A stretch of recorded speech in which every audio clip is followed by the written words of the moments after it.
All right, Patrick, what was your evaluation of what happened on Monday Night Football in Philadelphia last night? Don't let the final score fool you. This bleep kicking was just as bad as the NFC title game in 2018. Just as bad. In fact, I just looked it up. They gave up fewer yards on 121-18, 466 than Monday, 486. They had more yards, 333 on 121-18 than they had Monday, 264, and the turnovers were the same, three. Yeah. So it was awful. And in all areas, the Ed Grim, Ed Ingram was a little confused there on some of those blitzes. They didn't touch anybody on the. I know Cousins was terrible and he missed that pass to Jefferson, or that not throwing to him, but the blitz was a jailbreak every time. They didn't lay a hand on anybody. They didn't know who the hell they were supposed to block. It was pathetic. Am I wrong? They didn't block anybody. It was just a sprint. There was a guy in Kentucky who had a great time. I don't know what you're talking about watching that game on his farm last night. He thought it was the greatest game he's seen. I think we went to the ground attack 12 plays. Was it 12 rushes? 11. Was that it? 11 rushes? 11 yeah. rushes. They gave up on that. They gave up on that much earlier than Zim would have wanted to. That is for sure. And it's they're very fortunate that the Eagles kind of put it neutral in the second half, and then they had the field goal blocked. And Vikings actually had some breaks in the second half. The pass that the guy tipped to Hicks, and the blocked kick that kept it from being as lopsided as the final score from being as lopsided as it should have, in my opinion. Yeah. So are you? I don't know. I had that as a loss all along. The way that they lost was pretty ugly. Do you think this is a derailment of the season, or do you think it's because Philadelphia is pretty damn good? Is the other thing we learned last night? I think they might have. What I was talking. I actually exchanged texts with Judd a couple of times last night.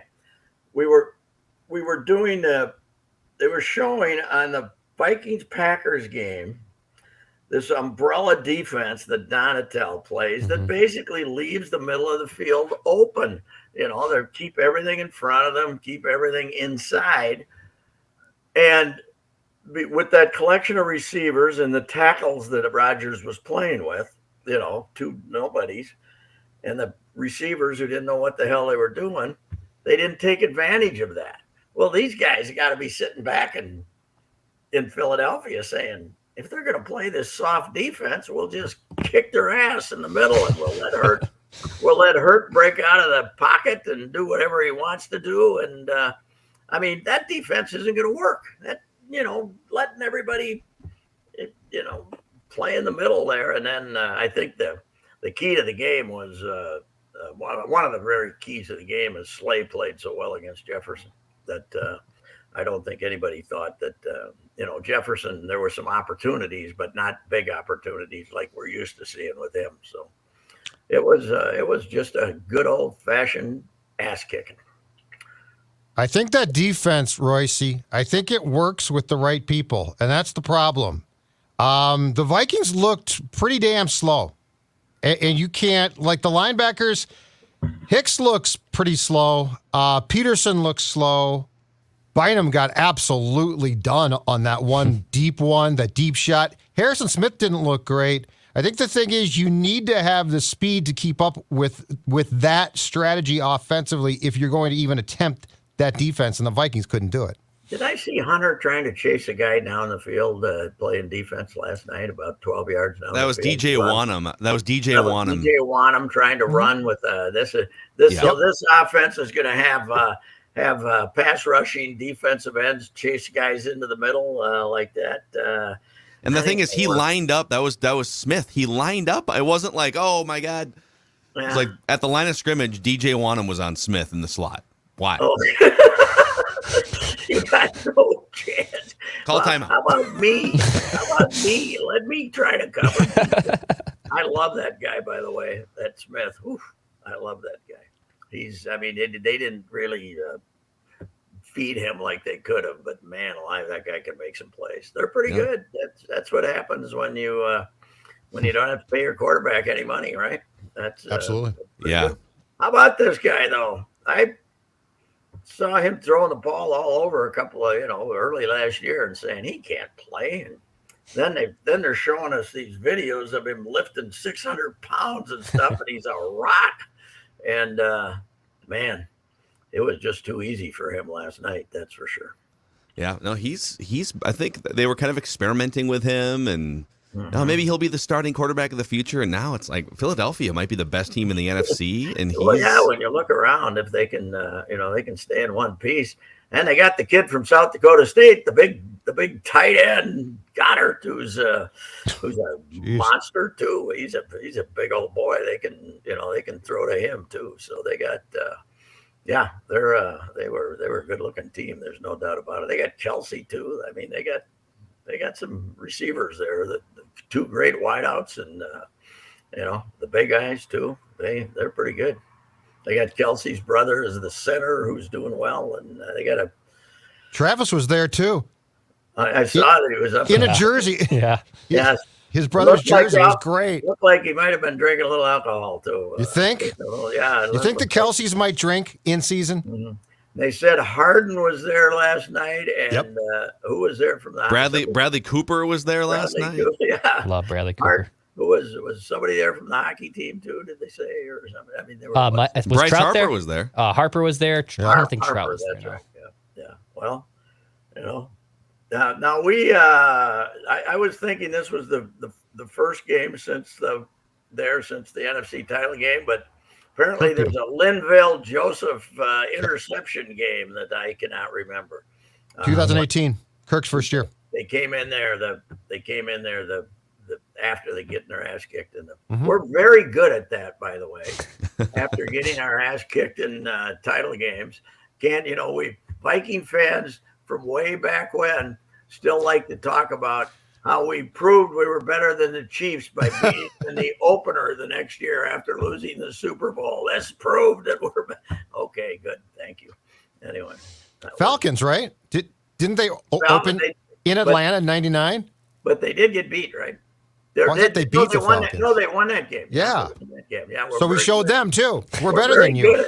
Very good at revenge games early in the season after getting beaten the NFC title games. That's for sure. I don't know. I was pretty. I don't want to say that I'm that they're in desperate trouble, but I was pretty amazed at how lousy the performance was in all phases, as we like to say. And then, guess what Kevin O'Connell said after the game? This is all on me. I love it. So sick of listening to that cliched horse crap from these coaches. I could die. Okay, you just said that. Give me the 6 places where you cost us the game. Don't just give me the big picture. Where did you screw up? Tell me what your screw ups were. Well, if you do it the other way, like Mike Zimmer, and you actually do name the 6 things that went wrong, that's how you alienate your coworkers. So. Yes, right. That's true. Yes. But don't say it. That's the way to do it. Don't say it, right? Just say, yeah, they were really good. They beat us, and we're going to have to go back to the drawing board in a few areas. But what would you say was the most discouraging? The first half defense, I thought. Yeah. You came out there and absolutely looked unprepared, and you didn't do a damn thing about it till too late. Well, the defense the defense was bad in the first half. They did shut the Eagles out in the second half, which was somewhat encouraging. So I agree the defense in the first half was a train wreck. I would say the fact that we keep running into the same checkmate place with Cousins, that he gets in these games, gets punched in the mouth, and you can win 9-10 games by just, kind of working your way around games like this, but how are you going to go through 2 or 3 rounds of playoffs, road games? These are the games you're playing. And he looks like this almost all the time in games like that. The 49ers playoff game on the road, it's clockwork with him, man. But playing with a quiet mind, as Kevin O'Connell put it back in January, is not what we saw last night. And It's hard, but they blitzed 10 times. He was 2 out of 10 for what they had some stat like 21 yards or something. Yeah. Trying to complete passes, but it was a jailbreak, man. You gotta lay a hand on it. You gotta have some idea what's wrong with having C.J. Ham back there to block somebody when they're having a sprint to the quarterback. They didn't give him. There was nobody back there trying to block any of these idiots, that were just sprinting at him as fast as they could. It was, empty out the backfield and let him sit back there and have him when they blitzed. Philadelphia called off the blitz in the last quarter and a half, so they didn't go after him. But to me, the offensive line still having as many flaws as looking as flawed as it did last night was pretty bad too. Because this was where you were thought that you were getting considerable improvement. And let's go. I tried to temper the whole Green Bay thing. Of course, I try to temper any optimism. That's kind of the way I work. Yeah, killjoy. Oh, yeah. Unlike me. But Rodgers didn't have his tackles, right? Mm-hmm. You're playing them without his tackles, so they had no running game. And you're playing him with a bunch of rookie receivers running around in circles. And he had very little time to work with them. And I thought the whole phenomenon of, we kicked the crap out of the Packers, blah, blah, the whole celebration of beating that team didn't take into account that you were healthy and they weren't, So that I kind of felt that way. I did not, I don't think A, the Packers are all that good, and B, they were hurt. So who's hurt, who's not? That's looks like Harrison Smith, concussed. Yeah, he'll shake it off in about 48 hours, I'm sure. Fine.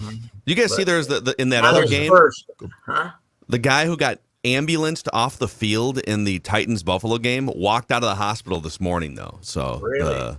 Probable for Sunday now. Really? God, football, man.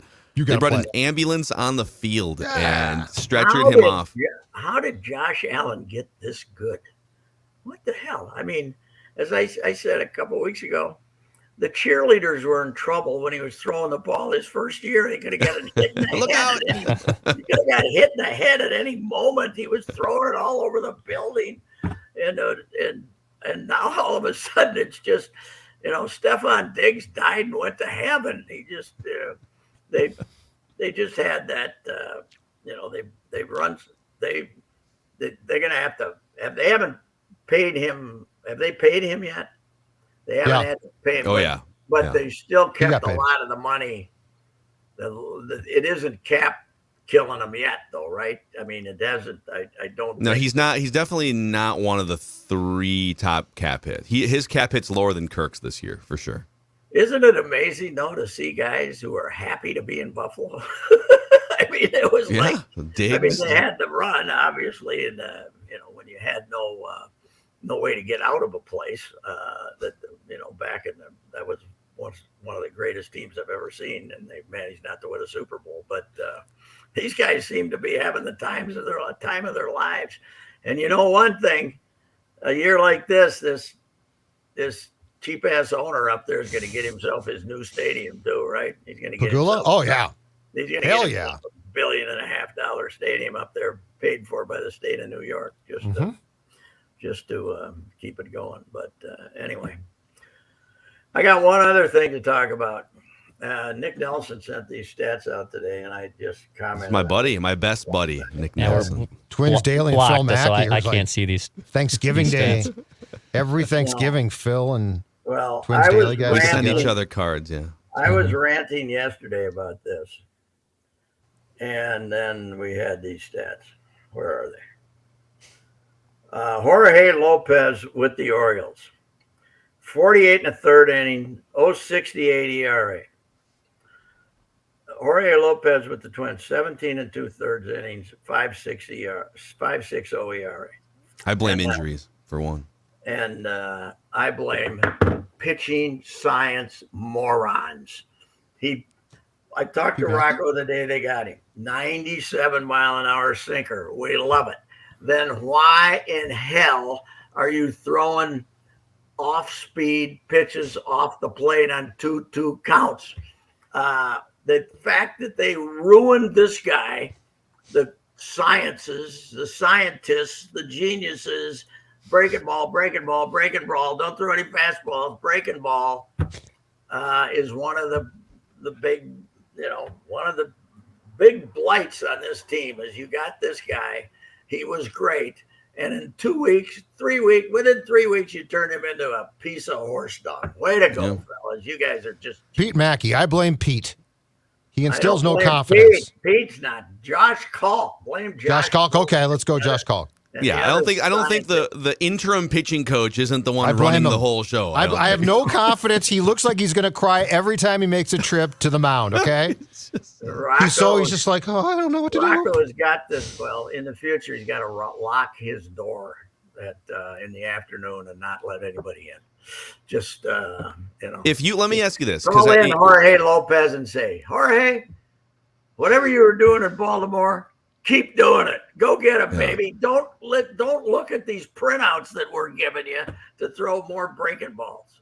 So Rocco, as Judd put it last week, is sort of the front man for Twins failure, right? That he's the one that he's there with the media every day. He's on camera every day. He's the one that walks out to the mound to grab the ball from pitchers. And so there's a lot of angst and ire that lands on Rocco Baldelli. If Rocco was in a different context, if Rocco was allowed to make more of his own decisions, do you think he would be regarded, or do you think he would actually be a better manager? I'm not sure. I don't know enough of, I think he'd be okay, but the fact that he had to sign off on, having all these meetings and getting this, these immense strategies on every hitter and everything, I think is probably hurt him. But I don't know if it's him saying, yes, this is solid gold stats that nobody can pitch through the third time of the order. Maybe he's a firm believer in that. I don't know. Mm-hmm. And so you don't trust your eyes. You trust stats from might be 2 months old against a different collection of hitters. I don't know if that's him or if that's just a philosophy that he's receiving from upstairs. But they got to have serious come to Jesus meetings with themselves. The Falvey Brain Trust. They got to realize what they're doing in a lot of areas is wrong. Mm-hmm. And they got to start doing other things. One thing you don't do, very small item, and I've been ranting about this for a month now. We never steal a base. Let's go get Billy Hamilton, as an extra outfielder. What? I just don't get them. They make moves that just, are completely stupid. The one that got me, they are top to bottom. The one that got me on Saturday, and you tell me if I'm being overly irrational here, but I get that it's a doubleheader, and guys are tired and hurt, banged up, whatever. But your season is on the line, and we could all sit there for the nightcap and say, well, the season's probably already over, but they were still playing as if the season was on the line in that nightcap. And Carlos Correa, who might only be on your team for 3 more weeks, highest paid infielder in baseball. Yes. They're gonna. Well, our notes tell us that he is going to be a little tired to play shortstop for both of these games. So we're going to DH him and put poor Palacios out there in the starting lineup. Yes. In a do or die game where if you lose, your season's over. And predictably, Palacios at the plate he's 0 for September, by the way. Yes, he goes 0 for 6, 8 runners left on, and then butchers that ground ball in the 15th, allowing the game-winning run to score. And what do we do? To prove it wasn't a fluke, he butchered one the next day too. Didn't he? Yeah. I don't think he's your starting shortstop as you're waiting for Royce Lewis to show up next summer. So, no. Yeah, it's boy, they're leaving a very bad taste in everybody's mouth here. But again, I think what is the 3 opening day starters in the lineup, right? 3. There's 3 left. I think there's 3. Well, they upgraded one of them from Sano to Miranda. So. Yes, they did. They did upgrade that one. Yes, they did. And they, the catchers. They upgraded offensively, they didn't downgrade much by getting rid of Kepler, but he is a good defensive outfielder, so we'll give him that. Yeah, but it's I don't know. I just who have they made better? Who have they got? Miranda, I guess, way better. But there's still time though. Yeah, well, your list there's shouldn't still be. Time with him. You shouldn't have to be like when you say who have they made better of all the options. You shouldn't be like, well, there's 3 guys. No, it should be 12. yeah. Nick's a better offensive player, a better hitter than I thought, but he's somebody on Twitter yesterday said, I don't know why I get such a thrill when I see Nick Gordon hit a home run. I said, because he's not in the field. Yeah. When he's hitting a home run. Oh God. Yep. He's a train wreck. But anyway, I just wanted to do my Jorge Lopez rant. No, it's a good nugget. All How right, long did you guys stay on vent line? I lasted an hour. About an hour 45 last night. Now, was go the check it out. numbers pretty awesome? Yeah, well, I mean, we yes. Let's just say this. More than when we used to do the show on the old AM stick. Okay. Let's just put it that way. How about this though? After a win, what is the psychological difference between the callers after a glorious win over? Are the numbers the same, or do you get more after defeat? Usually, the big defeats, the Cooper Rush game last year, the big defeats are the ones that bring people out in droves. But that Packers win is one of the 10 most viewed and listened to episodes of Purple Daily or Ventline ever. Okay. So that was quite a celebration. And now we don't know. Now this brings great mystery to for the Detroit game, doesn't it? The intrigue builds now. Yeah. Ordinarily, you'd be like, oh, it's okay. You got Detroit awful? coming up next on your schedule. And now you don't know if you want to face Detroit. They always, Coach O'Connell, remember this. You're walking into a situation where you get to play the Lions twice every year. They put Bud Grant in the Hall of Fame. They made Mike Tice a 500 coach. They made Chili a little over a 500 coach. They have cured the ailments of virtually every Viking coach. Mike Tice, 8-0 versus the Detroit Lions. So hang in there, Coach O'Connell. You get to play those idiots twice a year. Yep. All right, Pat, we will catch you later on. Well, you and Judd on Unchained today, and then we'll catch you here later this week. Yes. All right. All right. See you, Pat. That's Rapping with Royce, presented by our friends at Federated Mutual Insurance Company. Federated has been around for a long time, over 100 years, helping business owners maximize their level of success through risk management tools and resources, like having a really good offensive line for your business. Find out how they can help your business at federatedinsurance.com, where it's our business to protect yours.